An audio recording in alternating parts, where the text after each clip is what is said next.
Les terroristes du 1-23 sont accusés vendredi 3 février des actes de pillage des récoltes au village Shinda entre le groupement Busanza et Djomba en territoire de Rutshuru. Nous sommes au Nord Kivu. Selon des sources sur place, des tirs ont été également entendus dans cette même contrée. Entre-temps, le 1-23 maintient encore ses positions tout autour des ponts Mabenga sur l'axe Kiwanja-Kanyabayonga.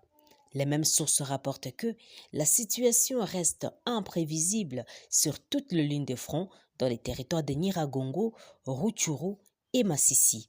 Et c'est malgré un calme précaire qui s'observe depuis 2 jours dans la localité de Kiloliwe, nous sommes en Masisi, sous l'occupation terroriste. Les 1-23 ont cependant installé leur position avancée sur cet axe stratégique qui mène directement à Goma via Sake, en groupement Kamuronza. Sur le même front sud-est, un peu plus loin de Kiloliwe, à Kingi, exactement, les populations prises de panique ont vidé leur village et sont arrivées ce samedi matin à Sake. La situation reste relativement calme dans les groupements Kibumba, situés à environ 30 km au nord du Goma, territoire de Nyiragongo, où est déployée la force régionale de l'EAC. Parlons santé à présent. Quittons le Nord Kivu pour l'Ituri, où 2 factions de la milice Front Patriotique et Intégrationniste du Congo FPIC se sont affrontées le vendredi 3 février 2023 dans les territoires du Roumoine-Ituri. Des violences ont éclaté dans la zone de Mwenga. Et selon nos sources dans la zone, ce sont des miliciens FPIC, El Sanduku et El Chinyekilima. Les leaders de ces 2 milices se disputent le contrôle total du leadership du mouvement. Cette information est confirmée par le colonel Seron Simba, l'administrateur du territoire d'Irumu, qui appelle les 2 parties protagonistes à privilégier la paix, étant donné qu'ils sont signataires au processus de paix. Je ne veux pas que les armées retentissent à Irumu. Ils doivent cultiver la paix, l'amour. Donc, nous devons trouver des solutions, pas par la voie des armes, mais par la voie pacifique, a-t-il exhorté dans une interview lui accordée par la presse locale. La situation est toujours alarmante dans la zone. La société civile craint les débordements dont la population risque de payer les pots cassés. Terminons par cette nouvelle en Ituri toujours, où les forces armées de la République démocratique du Congo se montrent résolument décidées à éradiquer les terroristes des ADF MTM, une rébellion d'origine ougandaise encore active dans la profondeur de quelques zones dont les territoires de Mambasa et Irumu en Ituri, province déchirée depuis plusieurs années par de violences des groupes armés et actuellement dirigés par l'administrateur militaire. Ce vendredi 3 février 2023, l'administration militaire a dressé un bilan mi-parcours des opérations militaires qui se sont déroulées dans la dernière quinzaine du mois de janvier 2023.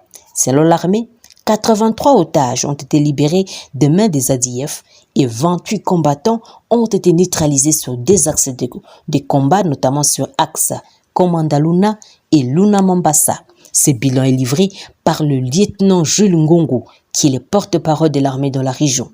C'est une satisfaction de la population qui commence déjà à regagner leurs habitations respectives.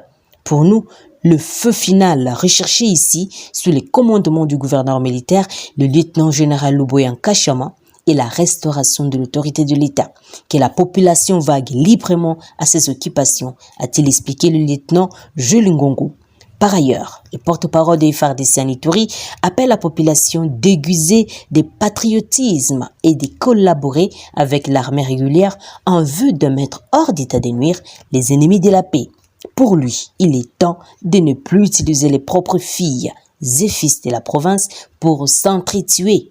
L'heure est plutôt à la désolidarisation de ces groupes armés et de faire confiance au FARDC pour respirer une paix durable tant recherchée par les Ituriens. C'est par ici que s'achève notre édition. Merci à vous tous de nous avoir suivis.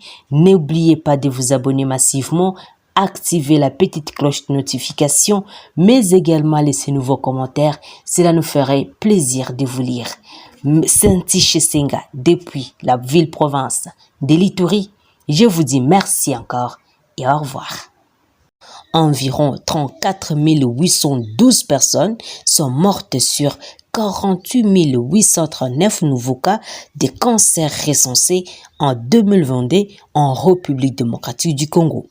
Le ministre de la Santé, Jean-Jacques Mbungani, a livré ces chiffres lors de la Journée mondiale de lutte contre les cancers célébrée le 4 février de chaque année. À cette occasion, il a indiqué que son ministère a créé un centre national de lutte contre le cancer pour assurer une meilleure survie des patients cancéreux. Jean-Jacques Mbungani a également exprimé la volonté de son gouvernement d'accorder aux patients l'égalité des chances d'accès aux soins de qualité en réduisant les barrières financières à travers la mise en œuvre de la couverture santé universelle. Plusieurs partenaires ont pris part à cette cérémonie, dont le représentant de l'Organisation mondiale de la santé, l'ambassadeur de Suisse et le directeur pour la République démocratique du Congo et l'Afrique centrale du laboratoire pharmaceutique suisse Roche, et aussi le représentant des ONG de lutte contre le cancer. Cette journée mondiale du cancer a été placée sous le thème pour des soins plus justes, avec comme sous-thème combler les fossés des soins.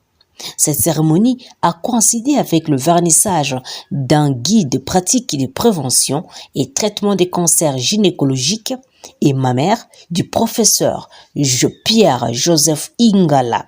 Cet ouvrage de 370 pages est publié aux éditions Harmattan à France. Merci, très chers téléspectateurs d'Afro Info, pour votre fidélité à notre chaîne d'information.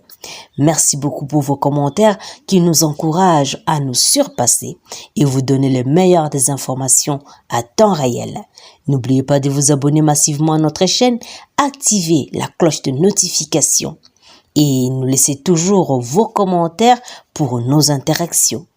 Spécialement, nous disons merci à Damien Moulenda, à Exocevita, à Katako Checha, à Lex, Onyx Okaya, à Sami Mbwembwe, à Sambers, à Germando, à Neema Chukuma, à Annette Bouangi, à Floribert Namutukuza, à Xavier Francisco, à Kamanzi Jean, à André Kopa, à Molicia David, à Simon Kikuni Musenge. Merci beaucoup pour vos commentaires. Je suis Santi Chesenga depuis la province de l'Ituri pour Afro Info des 43. Au revoir.